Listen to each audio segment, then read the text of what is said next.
Welcome to Learn About Law. My name is Kevin O'Flaherty from O'Flaherty Law. If you've been following our podcast and video blog at all, you know we've been doing a lot of articles on the change in the child support law that is occurring on July 1st, 2017. So we're about a week out as of the recording of this podcast. We've been eagerly awaiting the state of Illinois releasing the economic tables, the guidelines that will actually tell people what they're actually going to be paying in child support or receiving in child support under the new law as opposed to the old law.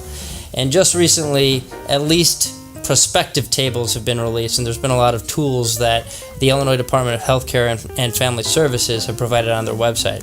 So what we're going to do today is go over how to use those tools. There's links to all of those tools at the at learn-about-law.com. If you find the post associated with this video and podcast, we've linked all of these tools, and then we have a written explanation for how to use them. But this is basically a way for parents to figure out whether their child support obligation is going to be going up or down under the new law that goes into effect on July 1st, 2017. Obviously, you should talk to an attorney to find out for sure what the effect will be, but this will allow you to make an estimation to get an idea of what you should expect from the new law. So before I go over the tools, let's briefly go over what the change in the law means. We've got a lot of videos and podcasts and articles about this on our website. It's been one of the things we've been talking about a lot this year.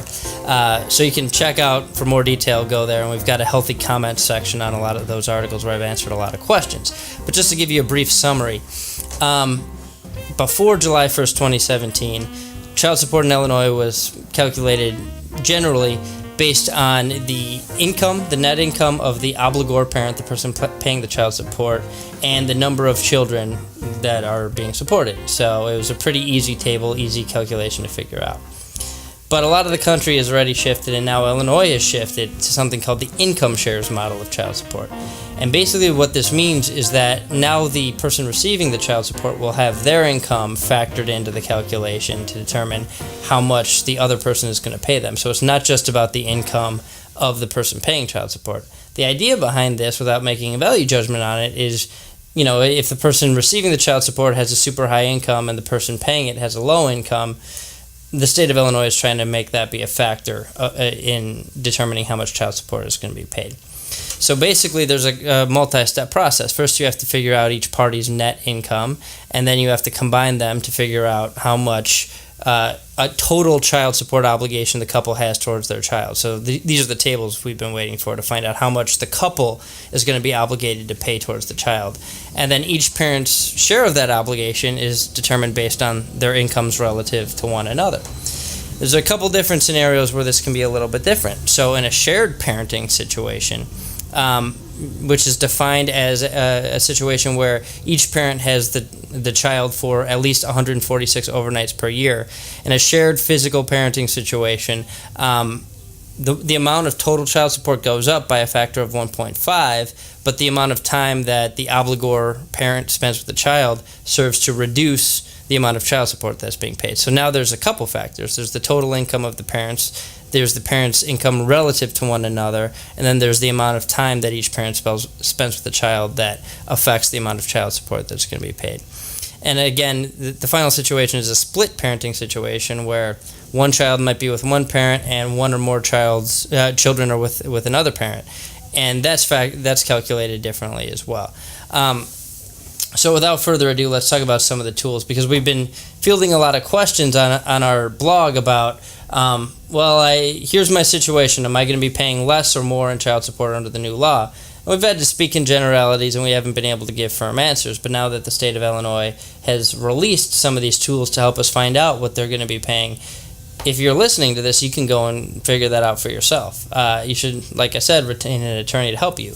But some of these tools are pretty hard to figure out how to use. So the purpose of this video is to kind of teach you what the tools are about.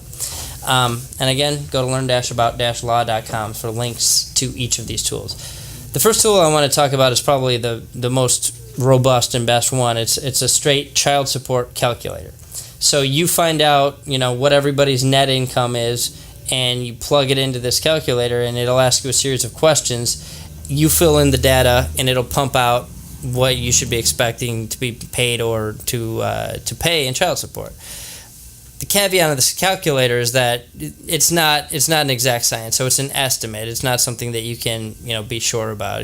To actually be sure, you've got to run the numbers yourself. But it's a good way to get a quick estimate of what you're going to be paying in child support. The second tool is a tutorial that the state of Illinois has put out about the change in the law, and it's basically, it looks like a PowerPoint presentation, and explains what the income share model is, how to use these tools, and how to go about calculating your child support obligation under the new income shares model. Talks about shared parenting and split parenting situations, how to arrive at net income from gross income. So it's a really good starting point. I would recommend that before you use the calculator, you read through this tutorial. It's about 40 pages long, but it's only 3 or 4 bullet points on each page. Like I said, it's a PowerPoint. So read through the tutorial to familiarize yourself with the law. Most of the stuff that's in the tutorial we've already covered on our blog, so you can check that out too if you want a more digestible version of it. The next tool, and this is kind of going in the order you should use them now, this is the gross income to net income conversion table. So basically, gross income is everything that you make minus certain types of income, like Social Security income or child support obligations that you're paying to other children. So the tutorial explains what you need to remove from your gross income or from everything that you make to get to your gross income to plug into this table. Once you've removed those things and you've used that tutorial to do it, then you've got a figure called gross income. The table will show you, based on your gross income and standardized tax rates, here's what we expect your net income to be. Now, this isn't set in stone. This isn't something that the court will necessarily use because it really depends on what your actual tax rate is. You might be taking deductions differently from these standardized tax rates. But it's a way to estimate what your net income will be if you end up going to court to have your child support modified. So that's for step one. You have to figure out what the net income of each party is. Step two, there's a couple different tables based on your situation that you can combine that net income to find out what the total child support obligation of the couple is going to be. So there's a table for people who are not in shared parenting situations and a table for people who are in a shared physical care parenting situation. What you want to do is combine your net incomes together once you figured it out on the gross to net income conversion table. Come up with that combined net income.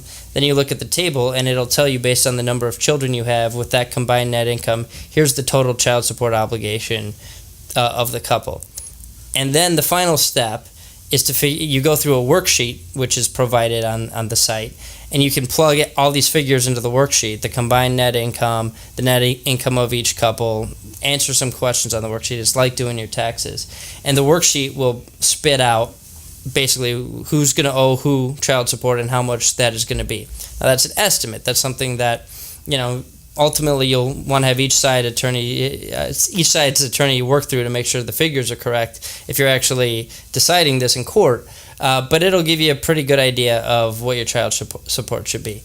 And the calculator that's on the website basically automates that process. Now, the upside of using the calculator is a lot easier than going through these tables. The downside is you don't know where you might be making a mistake. So the calculator might give you a false result, where working through the tutorial and the tables and understanding them yourselves might give you a better result.